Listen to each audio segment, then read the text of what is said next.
দেখো আজকে যখন সকালবেলা ঘুম থেকে উঠি আর সেই মুহূর্তে আমার মা আমাকে বলল যা আজকে নিজের জামা কাপড় নিজে ধুবি যা।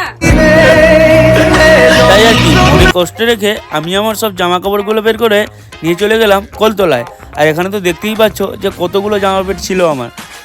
তারপর আর কি কলতলায় এসে সবার প্রথম আমি এখানে বালতিতে জল ভরতে স্টার্ট করি, কারণ কালকে সকালে যে জামা কাপড়গুলো চুপিয়েছিলাম সেগুলো আমাকে প্রথমেই কাচতে হবে, কারণ এগুলো যদি একদিন থেকে যায় তোমরা তো জানো জামা প্যান্টটা কেমন গন্ধ করে।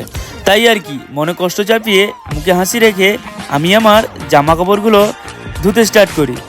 তারপর এখানে আমার জামা কাপড়গুলো ধোয়া শেষে আমি চলে গেলাম আমার বাড়ির ছাদে, মানে টালির বাড়ি তবুও আমার কাছে এটা আমার ছাদ। ছাদে এসে আমি আমার জামা কাপড়গুলো শুকাতে স্টার্ট করি। বাই দেবে আমি তো তখন আমার জামা কাপড় শুকাই।